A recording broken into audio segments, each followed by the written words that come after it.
Bismillahirrahmanirrahim. Assalamualaikum warahmatullahi wabarakatuh. Perkenalkan, nama saya Rizky Jumansyah Putra, Stambuk A1200035, Fakultas Teknik, jurusan Teknik Informasi Informatika, Universitas Nahdlatul Ulama Sulawesi Tenggara.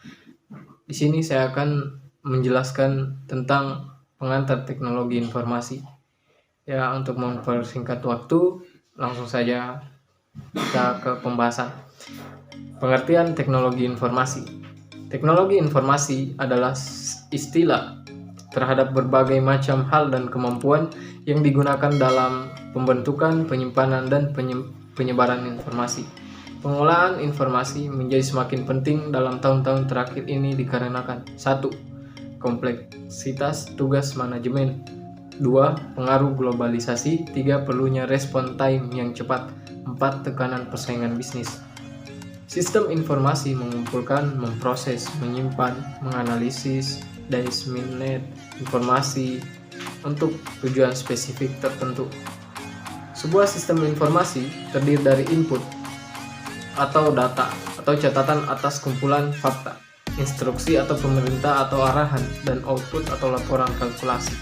Sistem informasi berbasis komputer atau computer based information system atau CB atau S, yaitu sistem informasi yang menggunakan komputer dan teknologi telekomunikasi untuk melakukan tugas-tugas yang diinginkan. Komponen dari sistem informasi yaitu hardware, software, database, network, people atau brainware. Arsitektur informasi. Arsitektur informasi adalah perencanaan terhadap kebutuhan informasi yang dibutuhkan dan bagaimana proses kebutuhan-kebutuhan tersebut akan dipenuhi. Prinsip dan tujuan teknologi informasi. Prinsip teknologi informasi adalah sebuah aturan yang mendasar, garis besar atau acuan atau ide motivasi di mana diaplikasikan pada sebuah situasi yang menghasilkan hasil yang diharapkan. Tujuan teknologi informasi adalah untuk memecahkan masalah, untuk membuka kreativitas, dan untuk meningkat dan efektivitas dan efisiensi dalam melakukan pekerjaan. Fungsi teknologi informasi. Ada 6 fungsi dari teknologi informasi.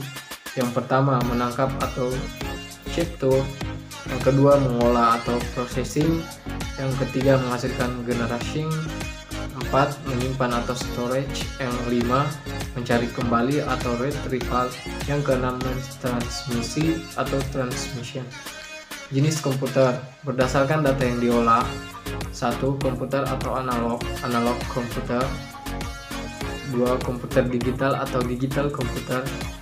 3. Komputer hibrid atau hybrid komputer. Setelah kita mengetahui apa itu komputer, sekarang kita mengarah ke sistem komputernya. Sistem komputer adalah kumpulan perangkat-perangkat komputer yang saling berhubungan dan berinteraksi satu sama lain untuk melakukan proses pengolahan data, sehingga dapat menghasilkan informasi yang diharapkan oleh penggunanya. Perangkat yang terdapat pada sistem komputer diantaranya hardware, software, dan brainware. Perangkat tersebut memiliki fungsinya masing-masing. Pada sistem komputer, pada saat beroperasi pun ketiganya saling tergantung dan saling mendukung satu sama lain. Seperti hardware tidak dapat berinteraksi dengan brainware tanpa software dan juga sebaliknya. Selanjutnya kita akan membahas tentang perangkat yang ada pada sistem komputer seperti software, hardware, dan brainware. Berikutnya kita mengarah pada memori dan media penyimpanan. Ada 3 macam memori yang dipergunakan dalam sistem komputer, yaitu 1. Register, digunakan untuk menyimpan instruksi dan data yang sedang diproses. Yang kedua, main memory, dipergunakan untuk menyimpan instruksi dan data yang akan diproses dan hasil pengolahan. 3. Secondary storage, dipergunakan untuk menyimpan program dan data secara permanen.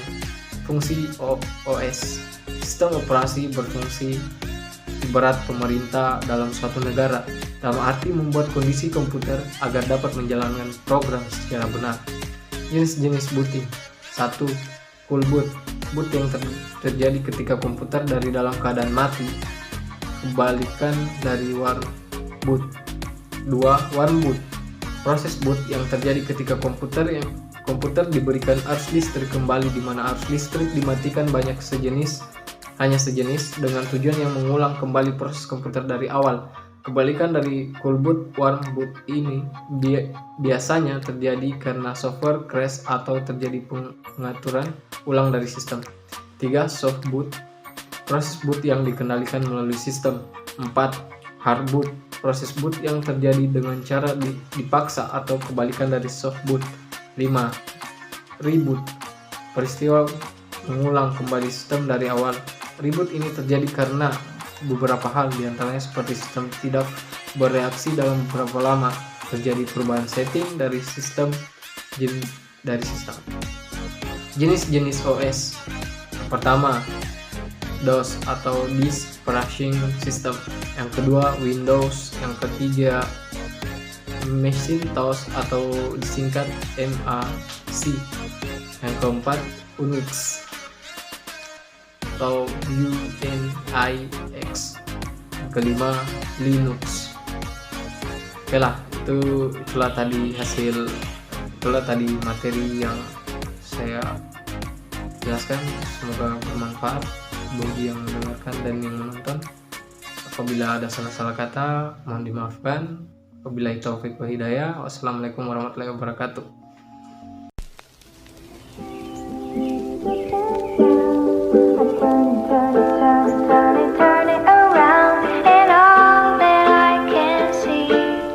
Just another lemon tree.